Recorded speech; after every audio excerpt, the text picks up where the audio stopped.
Welcome to the Sagebrush Trail, stories of the West, from the frontier to the Yukon. I'm Adele, reading Delilah of the Snows by Harold Benloss.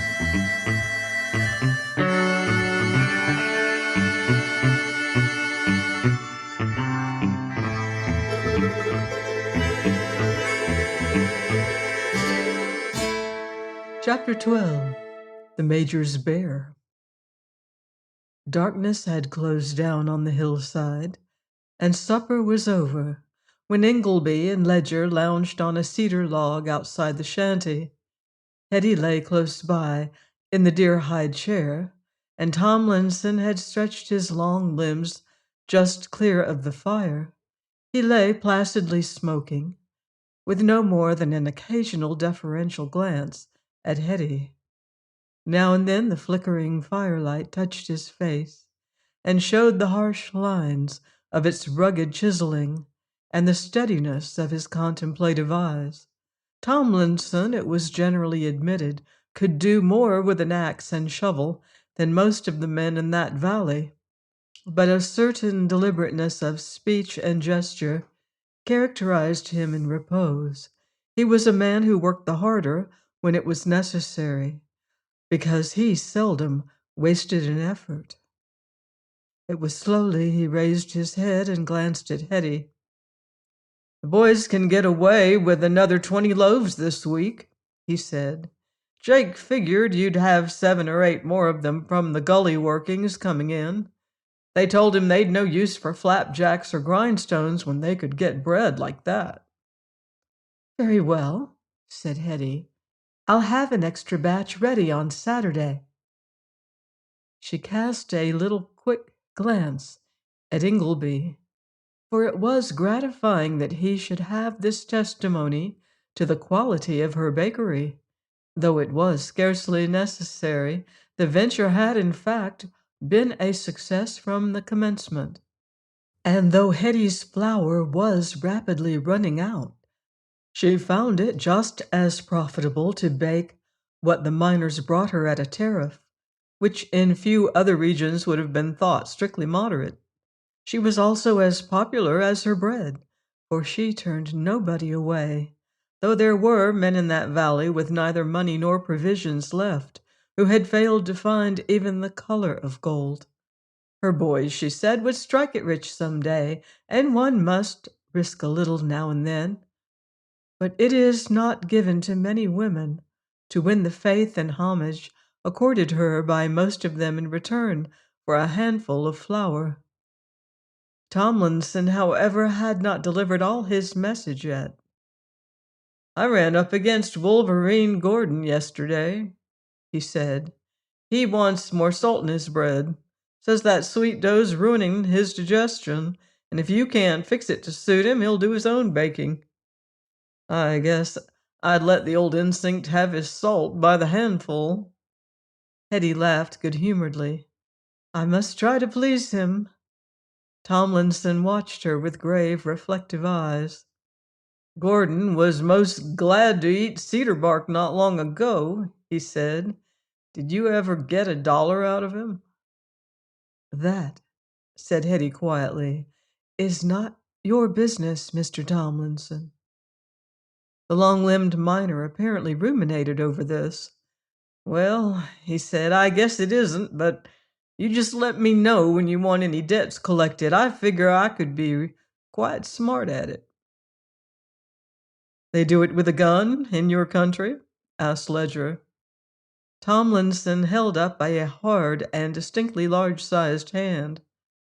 "No, sir. If I ever get that on one of the fakers who sling ink at us, I guess I'll make my little protest." There was silence for a minute or two, and during it the beat of hoofs came out of the valley. They drew nearer, and Tomlinson laughed softly as he glanced at the listeners' faces. "Haul Sewell. He's coming back," he said. "Mr. Sewell is across the divide, ever so far away," said Hetty. "Well," said the big prospector, "that cayuse of his is coming up the trail most too played out to put its feet down. It was 5 minutes later when Sewell appeared leading the horse, which was in almost as sorry a case as he was. His jean garments hung about him, torn to rags, and his face was gaunt and drawn with weariness and hunger.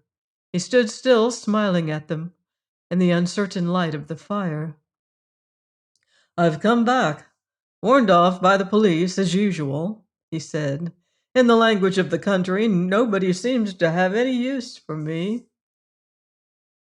The naive admission appealed to Hetty as much as the signs of privation, which were plain upon him, did, and stirred her more than any account of a successful mission would have done. Sewell was perhaps aware of this, for he had the gift of pleasing women. "Well," she said, "where else would you come to?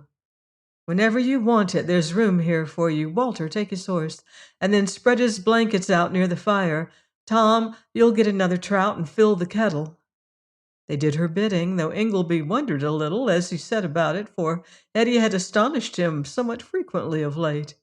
He had long regarded her as a girl devoid of intellectuality, to be petted with brotherly kindness and taken care of in case of necessity, and it had never occurred to him until he came to Canada that there was any depth of character in Hetty Ledger.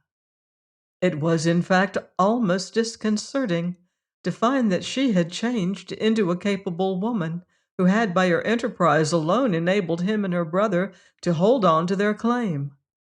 She was virtually mistress now, as the command she had given him indicated, but while it afforded him a gratification he did not quite understand to do her bidding, it was a trifle difficult to accustom himself to the position. In the meanwhile, Tomlinson, who chafed inwardly because no commands had been laid on him, lay with respectful admiration watching her prepare Sewell's supper. When it was ready, Sewell made an excellent meal and then stretched himself out wearily on a pile of branches near the fire.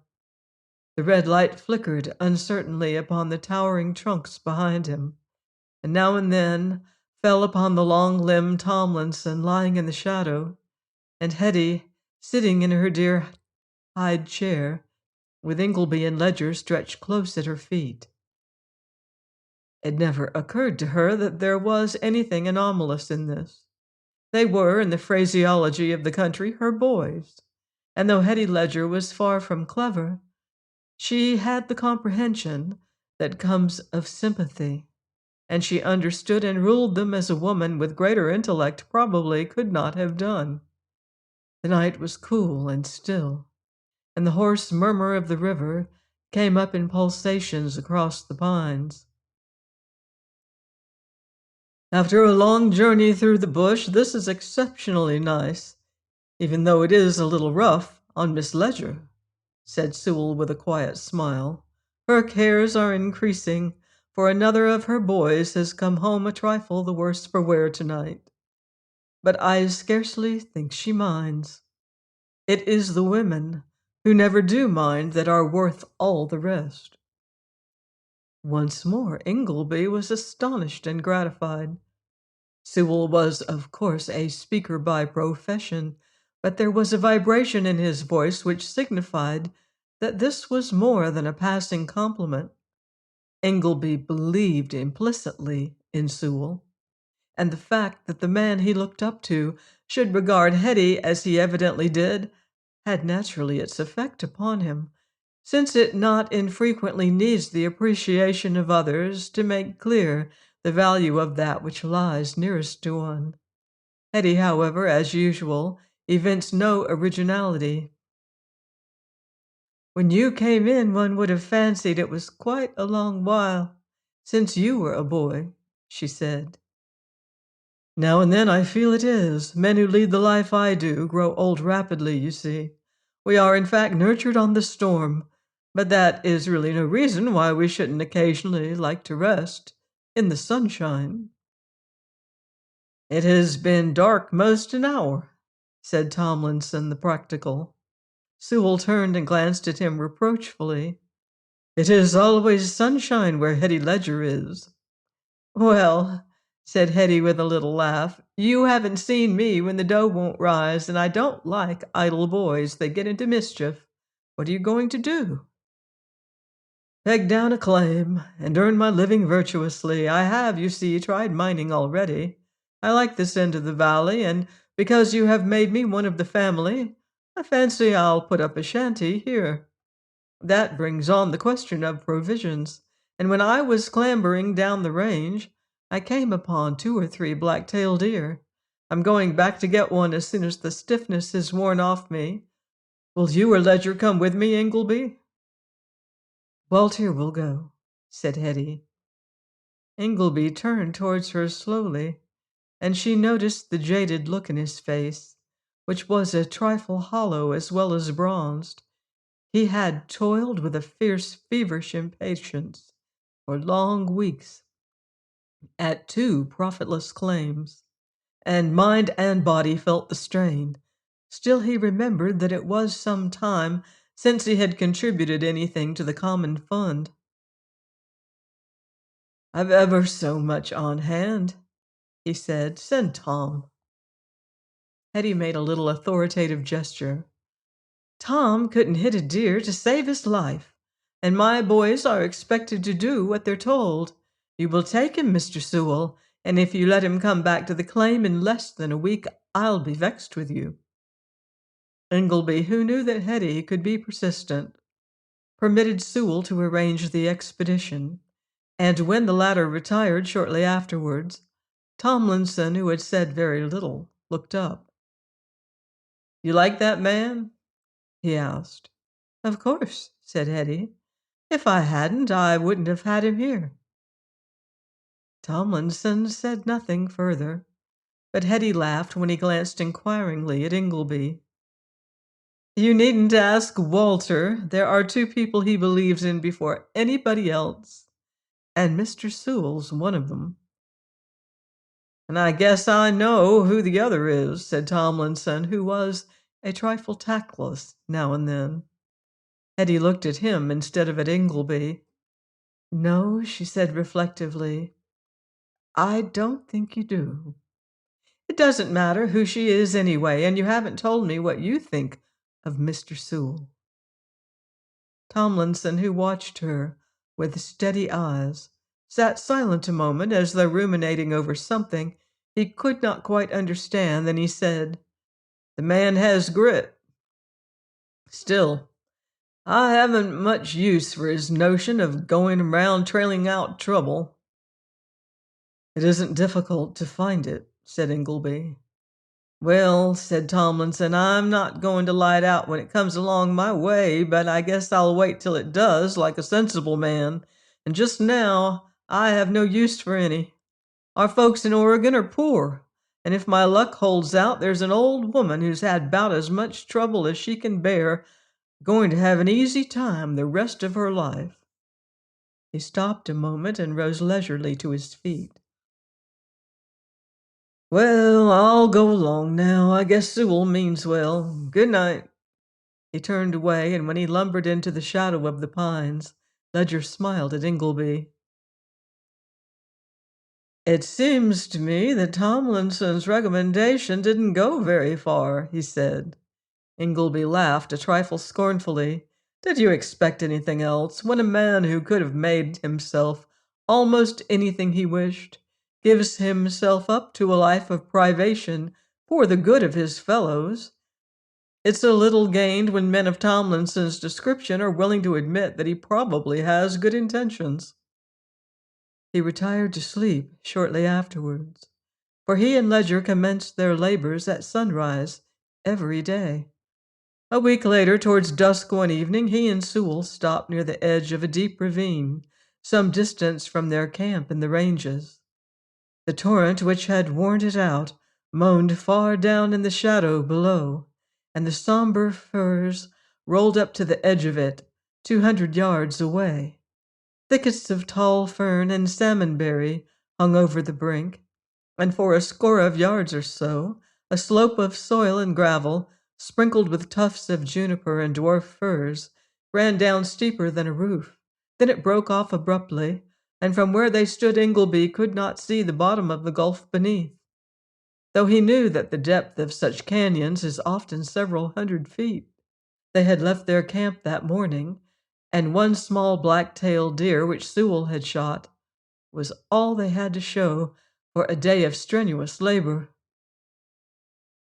"No way of getting across there," said Sewell as he flung himself down at the foot of a cedar. "It's a little unfortunate, too, because from what Tomlinson said, it's a good bear country on the opposite side. One deer won't last very long, even if we can manage to dry it, and there are parts of the black bear that are a good deal nicer than you might suppose." "Have you ever tried them?" asked Ingleby. Sewell laughed. "I have. In fact, I lived on black bear for rather longer than I cared about when I was up in the ranges once before. It's not unlike pork. I mean the kind the Canadian usually keeps for home consumption." That a man who could probably get nothing else should have lived on bear meat is, of course, not necessarily any great recommendation. But the fact tended to increase Ingleby's respect for his companion. There was, it seemed, very little that Sewell had not done or borne for the cause of the democracy, and Ingleby had already endued him with the qualities of Garibaldi. Other men, older and shrewder than he was, are, however, occasionally addicted to idealization, and Sewell could certainly ride and shoot as well as he could rouse the hopes and passions of the multitude, which was a good deal. Ingleby, who could do neither, had the Englishman's appreciation of physical capability, and it had once or twice been a grief to him to discover that other exponents of the opinion Sewell held were flabby, soft-fleshed men whose appearance warranted the belief that the adoption of the simple, laborious life they lauded would probably make an end of them. The hard and wiry Sewell, who while he preached his gospel earned his bread by bodily toil, a man of comely presence and finished courtesy, Spartanly temperate in everything but speech, with unquestioned physical as well as moral courage, approached, in his opinion, the Paulinian ideal. It was, however, seldom that he permitted it to become apparent, for Ingleby, like most men who shape their lives by them, kept his deeper thoughts to himself, and on that occasion he complained about a boot which had split in an untimely fashion at a seam, until Sewell looked up. "Do you hear anything?" he asked. Ingleby, who had not lived very long in the bush, naturally heard nothing, until the sudden crash of a rifle was flung back by the hillside. Then there was a sharp smashing of the undergrowth, and it was plain to him that a beast of some description was traveling through the bush. "A bear!" exclaimed Sewell. "The small black kind go straight at everything which lies between them and their covert. I fancy that one's partly crippled, too. It's your shot. If he breaks cover, you might stop him for the man he belongs to." Ingleby took up the rifle he was not greatly accustomed to, and waited crouching with his eyes on the forest, and one foot drawn under him, while the snapping and crackling grew nearer until a shambling form lurched out of a thicket. Then, while the foresight, which he could not keep still, wobbled all over it, he pressed the trigger, or at least attempted to do so, as the miner to whom the rifle belonged had instructed him. He felt the butt jar his shoulder, and the smoke blew in his eyes, while a man burst out of the undergrowth. There was no sign of the bear, and Ingleby fancied it had plunged over the edge of the ravine. The man was red in face and gasped as he brandished his rifle in their direction. "Who the devil are you trying to shoot?" he said. He did not stop, however, and Sewell, who recognized him as Major Coulthurst, sprang to his feet and sent a warning shout after him. "Hold on, sir! There's a big gully right in front of you," he said. The major did not seem to hear him, and next moment there was a crash as he floundered through a thicket. Then he disappeared suddenly, and Ingleby felt a little shiver run through him as he heard a suggestive rattle of stones. "Gone over," he said hoarsely. Still, the top part's not quite so horribly steep." They made for the spot at a floundering run, for it is a trifle difficult to travel fast in the bush, and came gasping to a rent in the undergrowth on the edge of the gully. Ingleby set his lips as he looked down. The major, who looked up at them with fear in his eyes, lay full length on the steepest part of the slope beneath, with both hands clenched upon a little bush of juniper. 2 or 3 yards beneath him lay a shadowy gulf, and the dull roar of water that came up suggested its depth. "I think this thing is coming out," he said.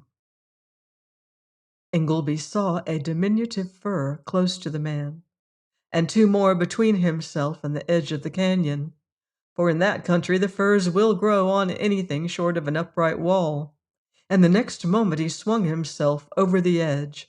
However, he did it cautiously, taking care to drive his feet well into the gravel, and finally contrived to slide down to the nearest tree.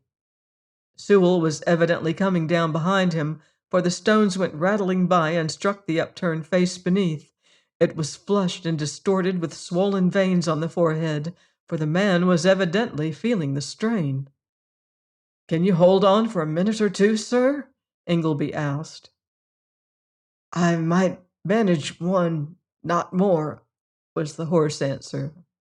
"That should do," said Ingleby reassuringly, and letting himself go again, clutched at the tree close above the brink of the declivity. He also grasped Sewell, who was coming down backwards amidst a shower of stones, and when he arrived safe, lay full length with his comrade's hand upon his waist and one arm stretched out. Nor did he stop to consider whether he could get back to the tree again when the major clutched his hand. "Hold fast, and we'll pull you up," he said. Next moment a strenuous grip closed upon his hand, and he felt his arm being drawn out of its socket as he strove to bend his back. Coulthurst was horribly heavy and apparently incapable of rendering him any assistance. Indeed, for a moment or two he was far from sure that they would not slide down into the shadowy gorge together. He could see the major's suffused face and hear Sewell gasping behind him. Then Coulthurst, apparently by a supreme effort, raised himself a trifle, and he was a foot or 2 nearer the fir when he lay prone again. Ingleby fancied he could feel his sinews cracking, and knew they would not endure that tension long.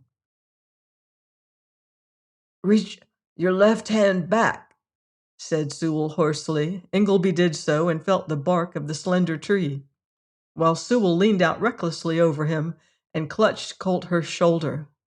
Then for a few seconds they made a very grim effort, until the major got 1 foot under him and seized the tree.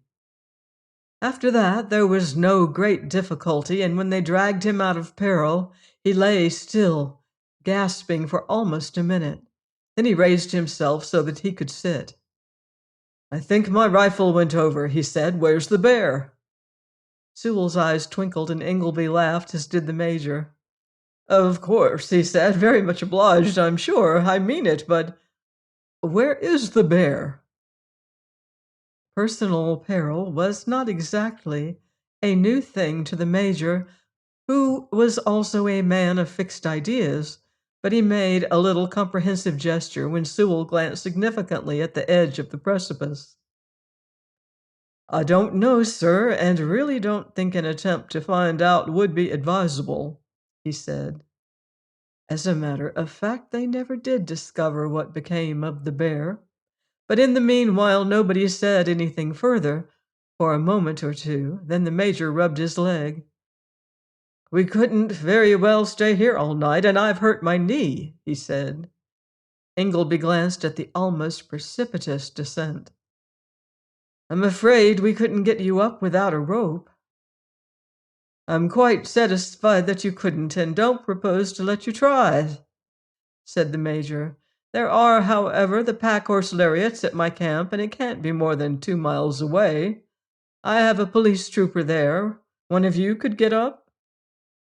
Ingleby fancied that it was within his powers. "I'll try, sir, if only it's because I believe I came very near shooting you," he said. Coulthurst laughed. "You were within an ace of it." Ingleby said nothing further, but crawled very cautiously up the slope. Join me next week on the Sagebrush Trail for more Western adventure in Delilah of the Snows by Harold Binloss.